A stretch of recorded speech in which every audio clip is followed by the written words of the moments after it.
Andy, this is the first time I think in 12 Mondays or something where you actually have a loot like you're coming off of a loss for the Yeah, Detroit Lions today. yeah. So how's I'm it okay with it, feel? Dave. I mean, it kind of felt like it was coming. The loss had to come. This was a prime game for that loss to come.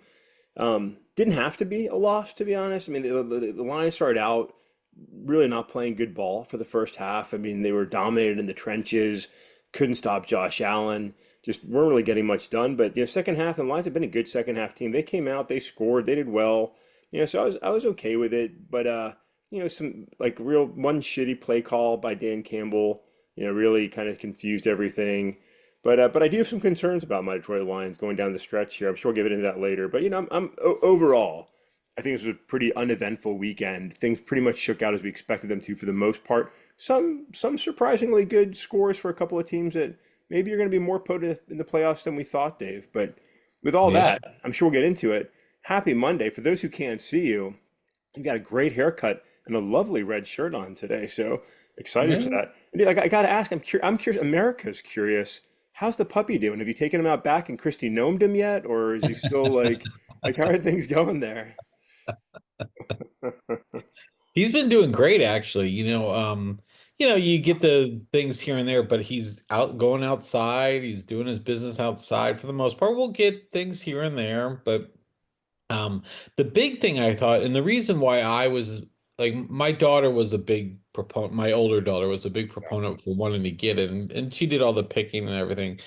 But for me, I really wanted it for my older dog, who he's a great dog, and we have two cats, but he just doesn't like he gets very active when other dogs are around. When my son brings up his dog or my in-laws bring their dog, Yeah, and so I was like, he could really use a buddy.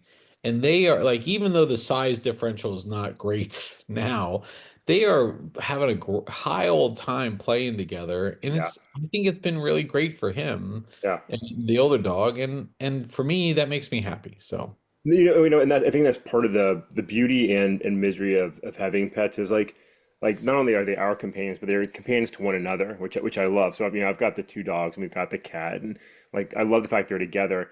At the same time, like my heart is already breaking at the idea that eventually my dogs will pass. Like this is something that's crossing my mind almost daily. And like my like I can't mentally or emotionally handle the prospect of that.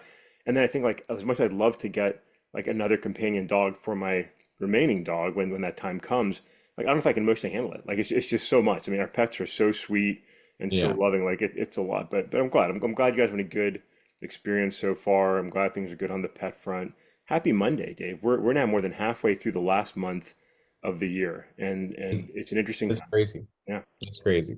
Yeah. So yeah, it is definitely crazy, Annie. We got a lot to cover today. This week, we got a lot to cover because we want to talk college football playoffs. We want to talk about Great. holiday traditions.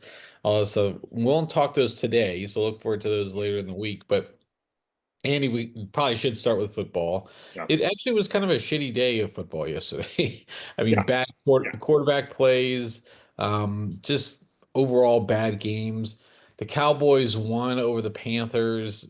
That was just kind of a really bad game. When Cooper Rush is doing look, Cooper's a good backup. He shouldn't be a starter, and he shouldn't be a starter for long term.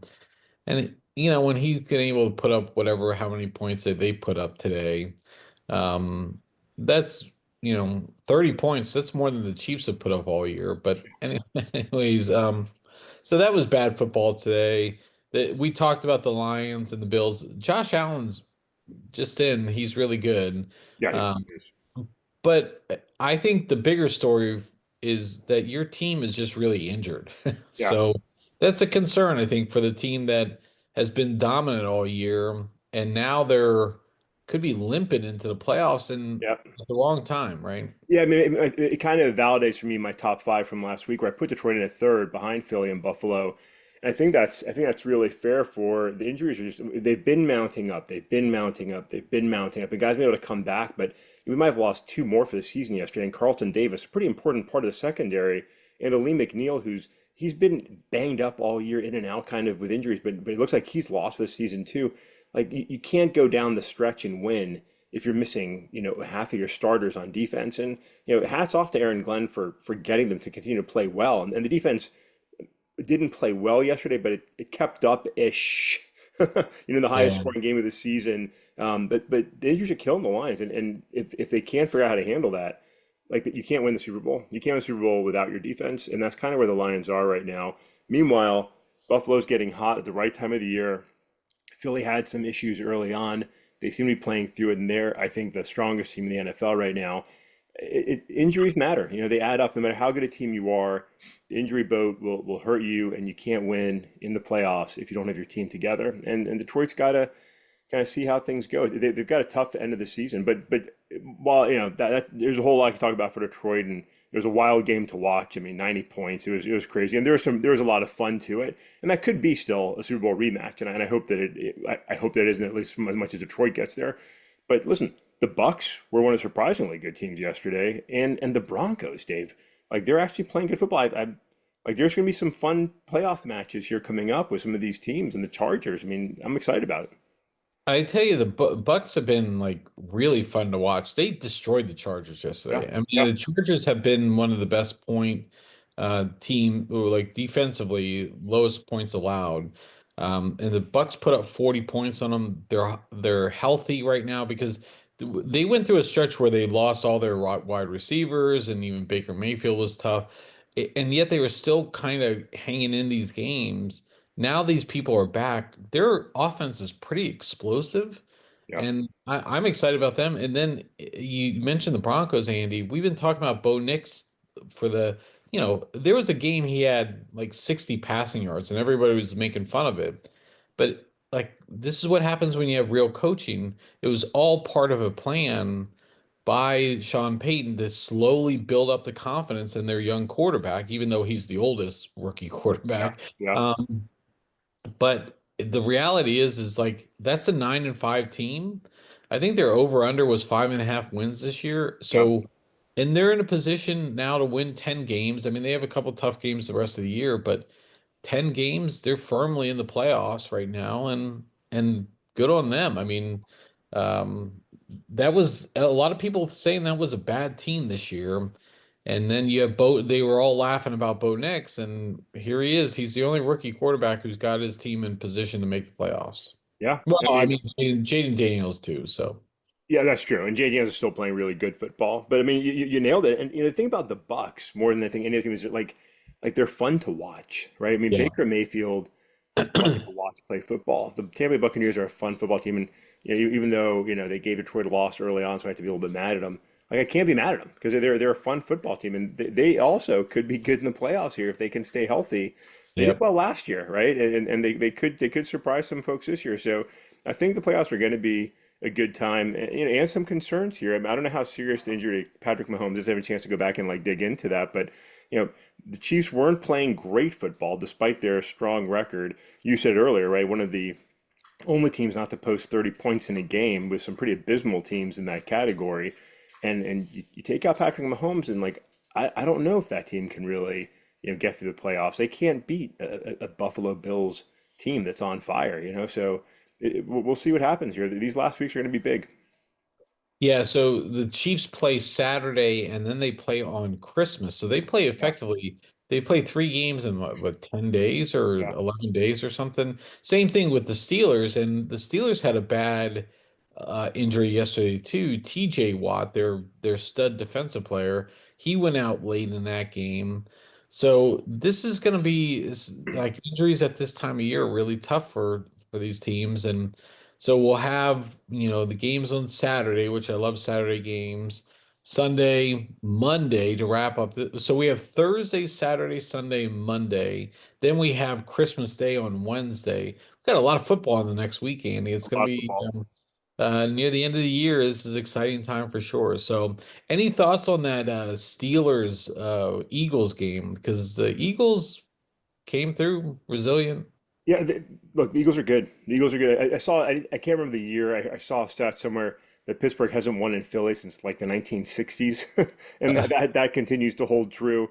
The Philly's a better team than Pittsburgh, right? I mean, I saw some funny sort of memes about the Steelers yesterday. Again, sort of being called, maybe they're one of those fake teams whose record is, far surpasses their capabilities. Maybe. I think the Steelers are still a good team, but Philly's better. A healthy, successfully playing Eagles team. It's a strong roster and a strong team. So I think just the better team won the game for the Battle of Pennsylvania yesterday. That's right. The Steelers, like the Broncos, like the Washington Commanders, like the Vikings, way surpassing expectations for this season. All four of those teams.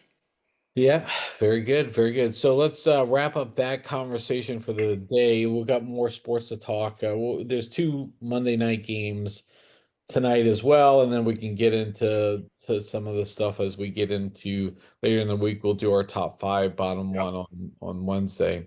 Andy, have you seen the news about this drone like activity? Drones Like in New Jersey, Dave. Drones in drones in New New Jersey. Jersey, Yeah. actually drones all over the Yeah. place, Andy.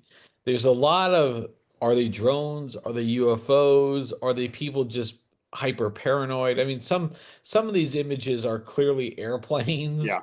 flying or helicopters, but there's a lot of concerning activity with drones. Now, harken back to the big Chinese balloon fiasco Yeah. from a couple years back, Andy, and everyone's like, "Oh my God, we're being, surveilled by China and Russia and Iran, all these places."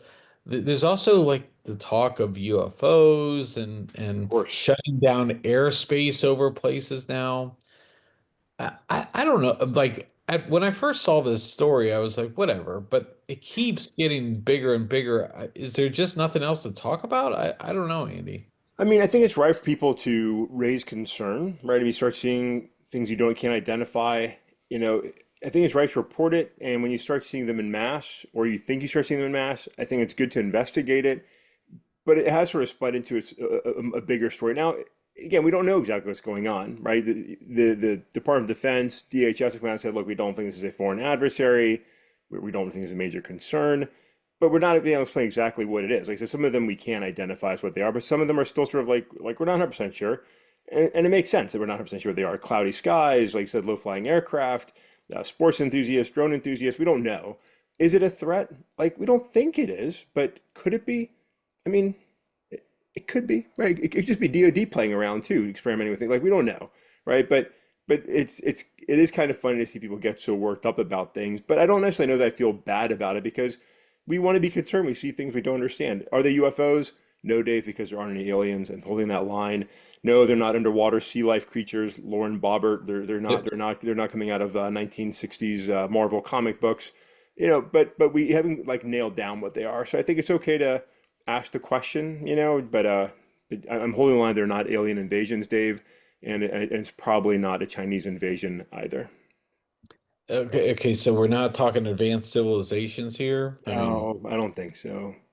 Where are you at with drones in just general? I mean, what like I I, I don't know. I'm not much of a hobbyist in terms of wanting to do it. I can see the value. There's a lot of great imagery on drones, right? You see those. They revolutionized like taking cameras and images and all this other stuff where you couldn't do things before. I don't know. Like, are they really that? And I can see some of the security threats around that, but I don't know. Just this is nonsense to me. They're kind of a pain. I mean, if you've been around some of these things flying around, like sometimes they're loud and they're obnoxious, and like I don't want a drone flying over me, right? I don't know what you're recording. I don't know who you are. Like they cause a lot of like personal issues and frustrations. They're definitely a public nuisance when they're flying around buildings or sports stadiums, and that's why there've been bans put in place on how they can be used. Like if you want to use your drone to go out there and record yourself snowboarding, like I guess that's okay, but you really shouldn't be out there recording everybody else snowboarding either. So I think like we definitely have to wrap our heads around how these are going to be used. There are legitimate concerns around the manufacture of these, where they're coming from, how they can be, how the video feeds, for example, can be misused, taken back to foreign countries. So I don't think we fully wrapped our arms around so much evolving technology, right? Which I get. It's going to be a challenge, to be honest, for at a state level, but really at a national level. Like as the incoming administration comes in, there's so much rapidly evolving technology, right? Whether talking AI or crypto or drones, or like there's so much out there. that is advancing rapidly. It's hard for policy to keep up with what could be threats, what could be public nuisances, and what can cause, legitimate concerns. And these things just spiral quickly, right? Because they're both fun and concerning, and we don't know exactly what they are right away. So, you look at some of the pictures, and like you said, Dave, like, hey, brother, that's an airplane. Like, and sometimes you're like, I don't know, it's just a bunch of lights in the sky. What is it? Just like, I mean, we had congressional hearings, Dave, on UFOs. The DoD is putting out reports on, I forget the term they're using off the top of my head right now, but unidentified aerial phenomenon or whatever it might be. I think we're going a little bit off track with some of this stuff, but there's legitimate concerns. Okay. All right. I mean, that's fair enough. Fair enough. Hey, Andy, I'm just going to close out this segment. I don't think there's much more to get into in this Yeah, one, but yeah.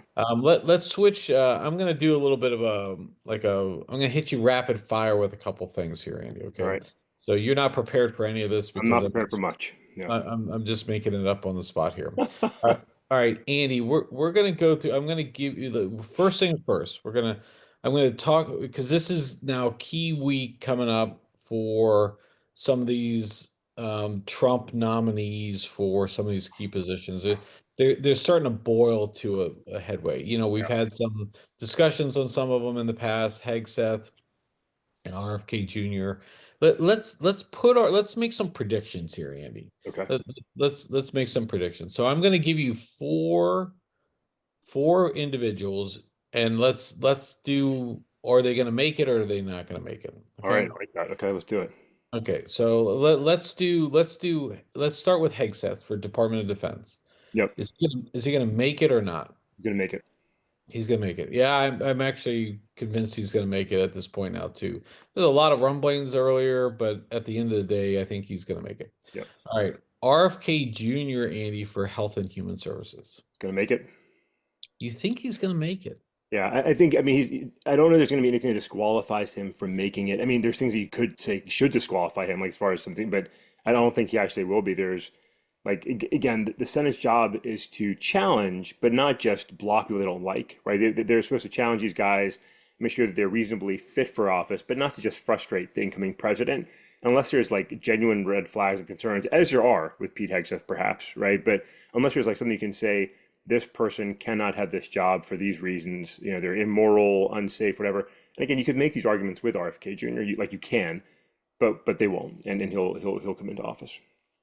Okay. Bonus question? Did you see the questionnaire that he's put out there for just like kind of applying for some of these positions that he's got in his well, potentially for Health and Human I Services? Have you haven't. I haven't been looking to apply to any of them, and I haven't been looking for the applications required. Dave, what? this is a questionnaire to see if you're this isn't quite the application because you got to go through the federal government and all this other stuff. Yeah, yeah. But this is like a questionnaire thing. Google it, Andy, and let's maybe we can talk about that a little bit All right, later. all right. It's an interesting like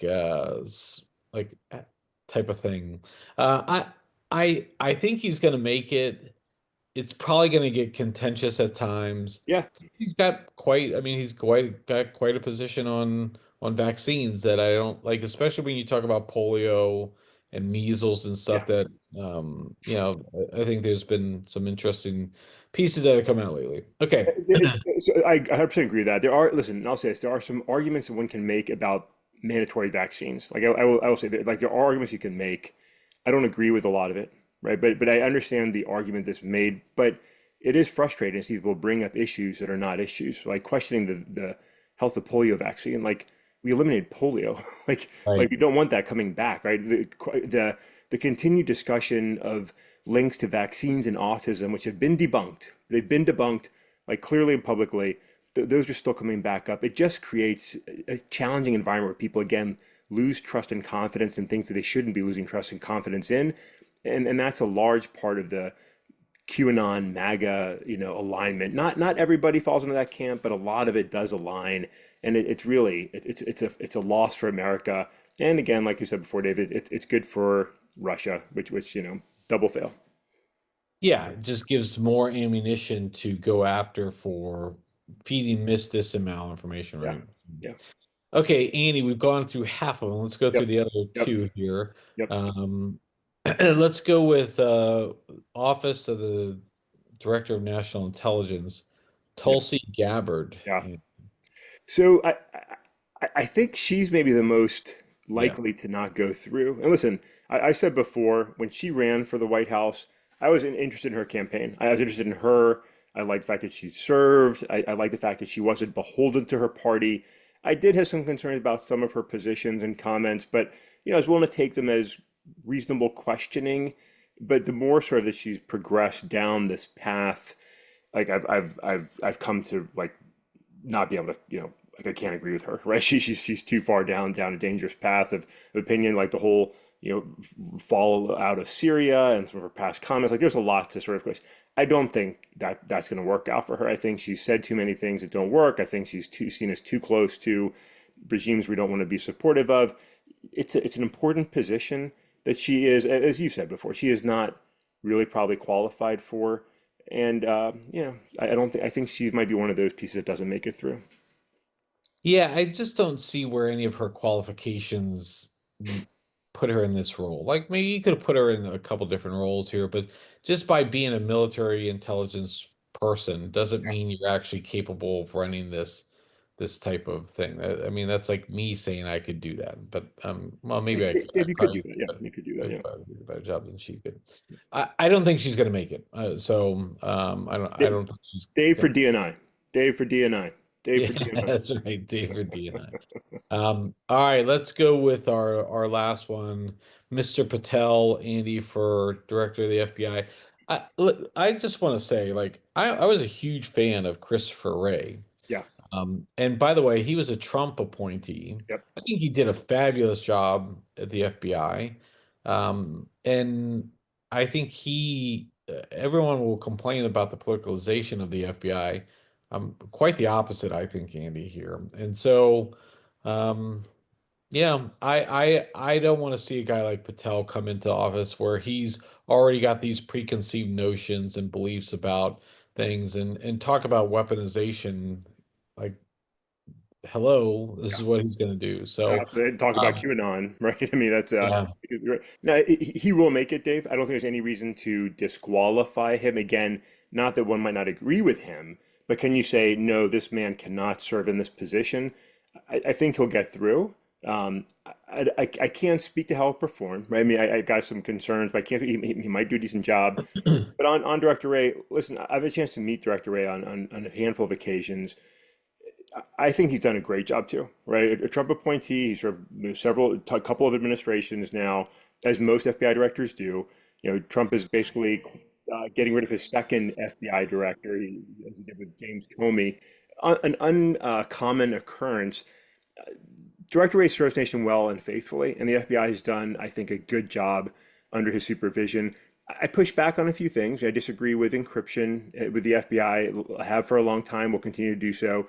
But I think he's done a great job. And Dave, I'll tell you a little story. I had the chance to sit down with Director Ray, and I might be the only person, perhaps, I don't know, who's told him, I got a chance to look him in the eye and say, no, sir, you're a very sexy man. I don't know if everybody's had that opportunity. So I just like to put that out there. It's one of my favorite stories. I had the opportunity to share that with Director Christopher Ray, and I'm grateful for it because he's a good looking dude. Now you know. okay. All right. There might be more to that we might need to peel back here, Andy. I'm not sure we're going to do that on a Monday, um, but hey, like that's like what setting was that in? Like what? It was actually in a professional meeting. He was telling a story, something about his wife was saying something or another, and I forget exactly how it came up, but she was just telling a story, and I was like, no, sir, like no, you're a very sexy man. I can't. It was No. I sometimes Dave, I'm a pretty comfortable guy, pretty comfortable with myself, and pretty comfortable saying things, and I felt like it was appropriate in the moment I was in. And I think that's probably a good way to end this podcast for today, Andy. Yeah, look, I mean, I guess now that I pull up a picture of him, he's a pretty attractive guy, he does good. I mean, if you're like that's your thing, I mean, that's good. Yeah. So, all right, Andy, um, this covered a good amount of I feel like I threw information. you off pretty heavily there, Dave. I feel. Yeah, just yeah. All right, so that's a good roundup of again, it's a big week for politics. before the holidays. Once the holidays start, it's all bets are off for a couple weeks, and then like when we get back after the holidays, like it's almost inauguration time. So Trump's got to get a lot of these people in line and in place. So that he wants to kick off rolling because again he's got 2 years effectively he's got 2 years Yeah. to the midterms where most likely the Democrats will take back control of one of the houses of government. Yep. Trump will be a lame duck, and I mean he's almost like a lame duck as it is because nobody believes. I mean, unless he changes the rules, he's only a one-term president here. Yeah. So, Well, you used to declare martial law, Dave. it's very true. He could do that. All right, Andy. Anything else you want to cover on a Monday? It's been a lot. It's been a full start to the week. Like you said, we're moving into the holidays here. It's a good time. It's an exciting time. Happy Monday to you and all who are listening. Thanks for being with us, and we'll continue forward. Okay, Andy, let's talk college football playoffs on Wednesday. I also have another interesting sports story from the world of lacrosse that we might Yeah. want to get into later on this week. But we'll cover that maybe Wednesday or Friday. All right. I'm looking forward to it, Dave. All right, Andy, with that, I'll catch up with you on Wednesday.